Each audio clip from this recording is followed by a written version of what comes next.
کہ دعا سے پہلے ہمیشہ بسم اللہ پڑھی جائے، کیونکہ کوئی بھی کام جو کہ بسم اللہ پڑھے بغیر شروع کیا جائے، روایات میں یہ آیا ہے کہ وہ ناکام ہوتا ہے، نامراد ہوتا ہے، اور اس کا پائے تکمیل تک پہنچنا مشکل ہوتا ہے۔ تو بسم اللہ ضرور پڑھی جائے۔ اچھا، بسم اللہ الرحمن الرحیم کو شارٹ فارم میں بسملہ کہا جاتا ہے۔ بسملہ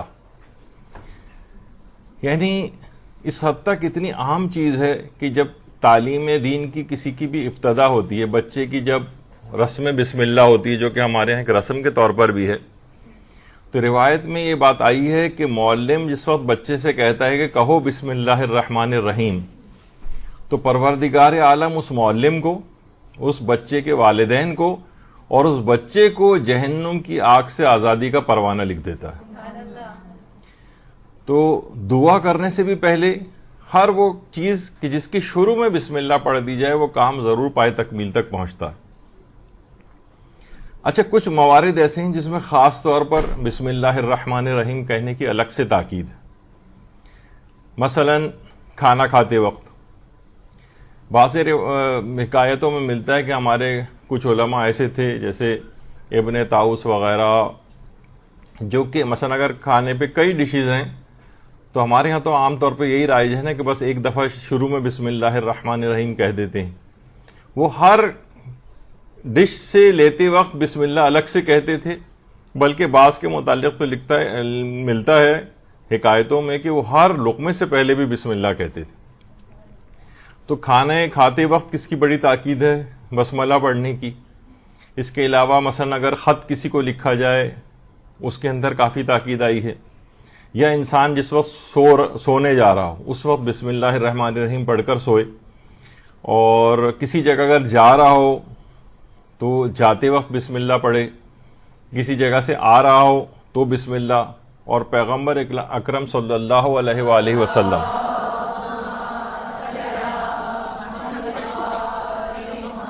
ان کی تو یہ سیرت تھی کہ مشرکین کے سامنے بسم اللہ الرحمن الرحیم کی بآواز بلند تلاوت کرتے تھے اور مشرکین کے تن بدن میں آگ لگ جاتی تھی۔ یعنی یہ ایسا پیغمبر کی سیرت تھی کہ اس طرح سے وہ بآواز بلند پڑھا کرتے تھے۔ اور کسی بھی تحریر کے شروع میں بھی بسم اللہ کی جو ہے وہ آیا ہے اس کے اندر، روایات کے اندر، کہ کسی بھی تحریر سے پہلے بھی بسم اللہ پڑھی جائے۔ البتہ اشعار سے پہلے بسم اللہ نہ پڑھنے کی، یعنی جو عمومی اشعار ہوتے ہیں، عمومی عام شاعری جو ہوتی ہے، عام غزلیں اور اس طرح کی چیز، اگر کوئی شاعر اپنا کلام کہیں پیش کر رہا ہو، اب اس اشعار کی بھی کئی اقسام ہیں، جو کہ جب ہمارے ہاں موسیقی اور گانے وغیرہ کے موضوع پہ جو دروس ہوئے تھے اس کے فقہی احکام پر، تو اس میں ہم نے اشعار کی اقسام بیان کی تھی۔ کچھ اشعار حق ہوتے ہیں، کچھ اشعار باطل ہوتے ہیں۔ کچھ اشعار باطل میں بھی کچھ مکروہ شاعری ہے اور کچھ حرام شاعری ہے۔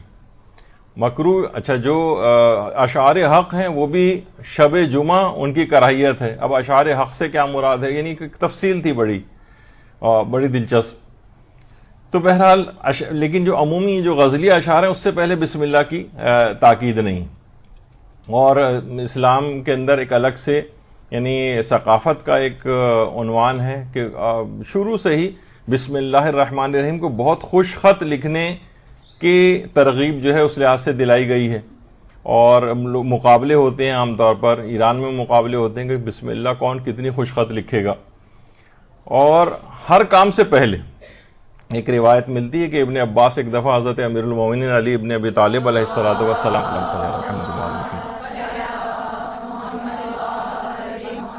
ان کی خدمت میں آئے اور بیٹھتے وقت اچانک سے ان کا پاؤں لڑکھڑایا اور زمین پہ گر پڑے۔ اس وقت مولا نے یہ الفاظ کہے تھے، یعنی جس کا مفہوم یہ ہے کہ ابن عباس، ہر وہ کام کے جو کوئی بسم اللہ سے نہ شروع ہو اس کا انجام اچھا ٹھیک نہیں ہوتا ہے۔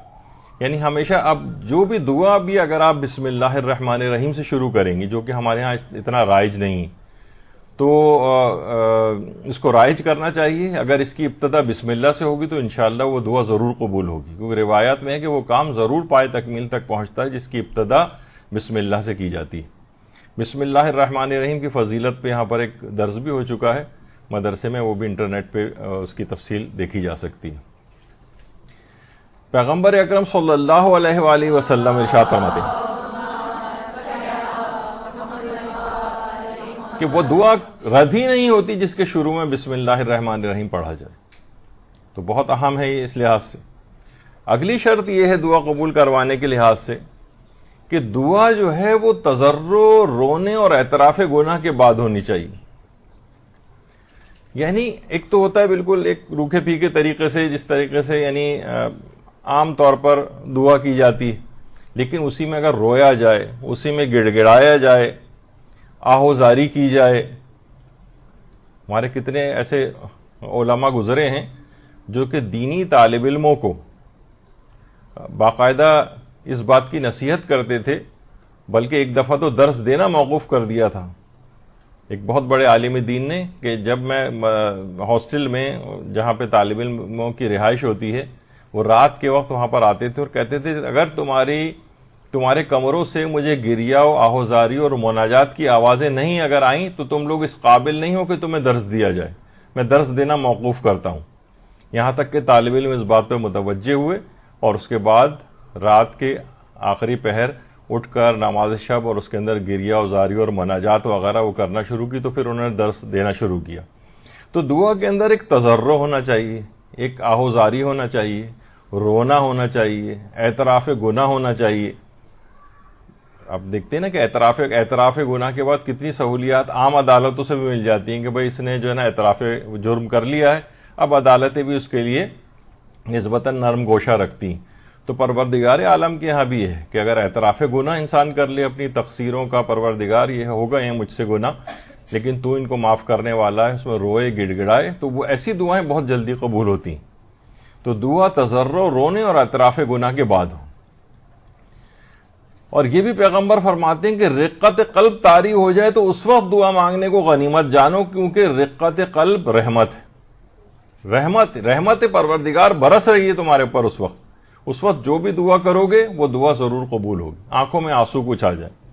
یہی وجہ ہے کہ آیت اللہ بہجت یہ بات کہا کرتے تھے کہ ائمہ کے حرموں میں داخلے کے لیے ایک اذن دخول پڑھا جاتا ہے. کچھ الفاظ ہیں، وہ کہتے تھے کہ آنکھوں میں آنسوؤں کا آ جانا یہ اذن دخول ہے. اس کا مطلب ہے کہ ائمہ نے اپنی بارگاہ میں آپ کو آنے کی اجازت دے دی. یعنی کسی کی اگر وہاں جائے اور کسی شخص کی اسی وقت آنکھوں میں آنسو آ جائیں تو یہ اس کا مطلب ہے کہ اس کو ائمہ کی طرف سے حرم میں داخلے کی اجازت مل گئی. ایک تو الفاظ اذن دخول ہوتے ہیں اور ایک یہ ویسا اذن دخول ہے یعنی عرفانی لحاظ سے کہ گویا کہ آپ کو اجازت مل گئی. تو اسی طریقے سے آنکھوں میں آنسو اگر آ رہے ہیں دعا کے وقت تو یہ علامت قبولیت اور اجابت دعا ہے. یہ علامت اجابت دعا ہے. اس کا مطلب یہ ہے کہ آپ کی دعا قبول ہو گئی. تو انسان خواہ بتکلف ہی کیوں نہ صحیح اپنے آپ کو ذرا گہرائی کے اندر محسوس کرے اپنی دعا کو اور اعتراف، کیونکہ اپنے گناہوں کو یاد کر کے رونا یہ خود بہت اس کی تاکید کی گئی ہے. تو بہرحال رقت قلب کے ساتھ ہونا چاہیے. اور یہ بھی پیغمبر نے فرمایا کہ رقت قلب طاری ہو جائے تو اس وقت دعا مانگنے کو غنیمت جانو. یہی کیونکہ یہ رقت قلب رحمت ہے. اور یہ بات بھی کہی ہے کہ جب چھٹے امام نے کہ جب تیرا جسم کانپنے لگے اور آنسو نکلنے لگے اور تیرا دل ڈرنے لگے تو اس وقت اللہ سے رجوع کر، تیرا تیر نشانے پر لگے گا. یعنی لازمی اس وقت دعا قبول ہو جائے گی.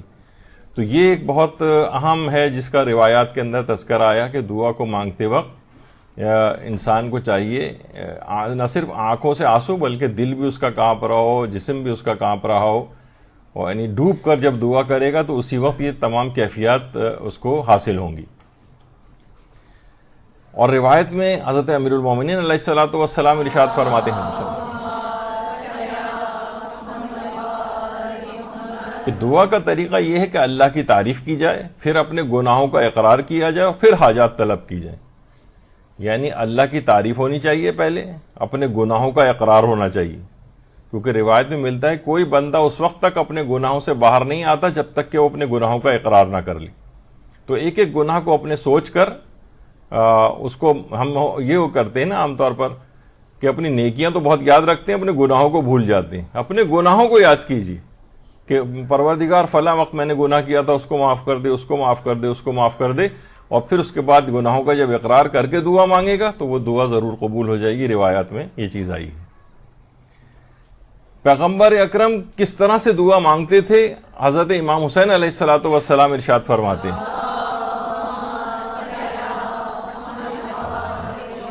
کہ پیغمبر اکرم تضرع و زاری کے موقع پر اپنے دونوں ہاتھوں کو اٹھاتے تھے اور خلوص دل کے ساتھ اس طرح سے دعا کرتے تھے جیسے کوئی مسکین کھانا طلب کرتا. اللہ کے آگے اتنے عاجزی کا اظہار کرتے تھے پیغمبر اکرم جس طریقے سے کوئی فقیر اور مسکین کسی کے سامنے مانگتا ہے تو اپنے رب کے سامنے اس طرح سے عاجزی کا اظہار کرتے تھے. تو تضرع و زاری، رونا، اس متعلق پیغمبر اکرم کی جو سیرت تھی یہ امام حسین علیہ الصلوۃ والسلام نے ارشاد فرمائی ہے. دعا میں اصرار کیا جائے، یہ ایک اگلی شرط ہے. ہمارے ہاں عام طور پہ یہ ہوتا ہے کہ ایک دفعہ، دو دفعہ، تین دفعہ بس کر کے سوچتے ہیں کہ بس ہمیں یعنی بٹن دبانے والا معاملہ ہے کہ بس بٹن دبائیں اور ہماری دعا قبول ہو جانی چاہیے. اس میں اصرار کرنا چاہیے. ممکن ہے کہ اتنی جلدی ابھی آخر میں چل کے اگر آج موقع اس کا ہوا تو اس میں یہ ذکر آئے گا کہ بعض اوقات ایک طویل عرصہ بھی لگ سکتا ہے اور اس کے فوائد کتنے زیادہ ہیں کہ جتنا لیٹ دعا قبول ہوگی اور آپ اتنا ہی اصرار کرتی جائیں گی. تو جیسے کہ ہم نے پہلی نشست میں عرض کیا تھا کہ دعا بذات خود ایک عبادت ہے، استغفار بذات خود ایک عبادت ہے. جیسے کہ کہا جاتا ہے نا کہ آخر آئمہ اور جو پیغمبر اکرم یہ استغفار کیوں کرتے تھے؟ روایتوں میں ملتا ہے پیغمبر 70 دفعہ روزانہ استغفار کرتے تھے. تو کیوں استغفار کرتے تھے جبکہ کوئی گناہ نہیں تھا ان کا؟ تو علماء یہی بیان کرتے ہیں کہ یہ جو دعا ہے اور استغفار ہے یہ بذات خود ایک عبادت ہے، اس کا گناہ سے تعلق نہیں ہے. استغفار کرنا بذات خود ایک عبادت ہے اور وہ مسلسل عبادت ہے خدا میں. تو دعا میں اصرار کیا جائے، یعنی جتنی دیر لگے گی دعا قبول ہونے میں اور آپ کی طرف سے اتنا ہی اصرار ہوگا تو نیکیوں سے نامہ اعمال مسلسل بھرتا جائے گا کہ آپ مسلسل اس کام کو عبادت خدا میں اس وقت کو گزار رہی ہیں. دعا میں اصرار کیا جائے، بار بار کی جائے، بار بار کی جائے، بار بار کی جائے، یہاں تک کہ ایک موقع آئے گا کہ دروازہ مسلسل کھٹکھٹانے پر کھول ہی جاتا ہے. دعا میں اصرار. پیغمبر اکرم صلی اللہ علیہ وآلہ وسلم فرماتے ہیں کیا میں تمہیں ایک ایسے ہتھیار کی رہنمائی نہ کروں جو تمہیں تمہارے دشمن سے نجات دے، تمہارے رزق کو بڑھا دے؟ لوگوں نے کہا کیوں نہیں یا رسول اللہ، ارشاد فرمائیے. تو آپ نے فرمایا دن رات اپنے پروردگار سے دعا مانگو کیونکہ دعا مومن کا ہتھیار ہے. اور پیغمبر نے یہ بھی فرمایا کہ اللہ اس مانگنے والے کو پسند کرتا ہے جو مانگنے میں اصرار کرے، بار بار مانگے، بار بار مانگے. یہ نہ ہو کہ بس ایک آدھ دفعہ مانگا اور اس کے بعد پھر وہ کہے کہ جناب بس اب میری دعا تو قبول ہونی چاہیے، اللہ تو میری کوئی دعا سنتا ہی نہیں ہے، اور فوراً حرف شکایت زبانوں کے اوپر آ جائے. یہ پسند نہیں کیا گیا ہے. اور بس آپ کا جو فریضہ ہے آپ اس کو انجام دیجیے، پروردگار کے ہاں جب مصلحت ہوگی تو وہ اس دعا کو قبول کرے گا.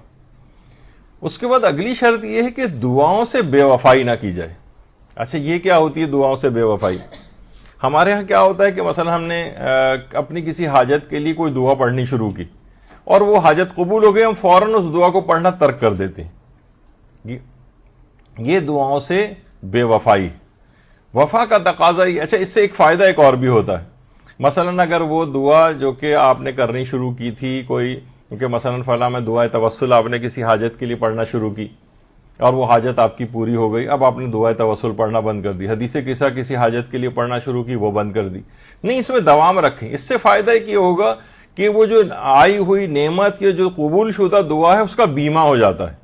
کیونکہ بعض اوقات آئی ہوئی نعمتیں بھی تو واپس ہو جاتی ہیں. مثلا آپ نے کسی دعا بیماری کو دور کرنے کے لیے پڑھی اور پھر وہ بیماری دور ہو گئی آپ کی، آپ نے دعا پڑھنی چھوڑ دی اور تو ممکن ہے وہ بیماری پھر دوبارہ ہو جائے یا کوئی اور بیماری ہو جائے. اگر اس دعا کو آپ کنٹینیو رکھیں گی تو یہ بیمہ ہو جائے گا، یعنی گویا آپ نے مسلسل اس کا دفیہ کر لیا ہے اور وہ نعمت اب آپ سے چھینے گی نہیں. اور عام طور پہ یہ ہوتا ہے کہ لوگ دعائیں پڑھنا اس کے بعد بند کر دیتے ہیں کہ بس ٹھیک ہے دعا قبول ہو گئی، اب یہ دعا بند کر دی. ٹھیک ہے، یعنی جائز تو ہے، کوئی حرام کام نہیں ہے، لیکن بہرحال کہا جاتا ہے کہ اگر اس دعا کا آپ کو بیمہ کرانا ہے اور یعنی وہ نعمت جو آپ کو حاصل ہوئی ہے، جو حاجت آپ کی پوری ہوئی ہے، وہ آپ کی ہمیشہ برقرار رہے، تو آپ اس دعا کو بھی کنٹینیو رکھیں کہ جس نے اس دعا کو قبول کروایا ہے. دعا سے بے وفائی نہ کی جائے.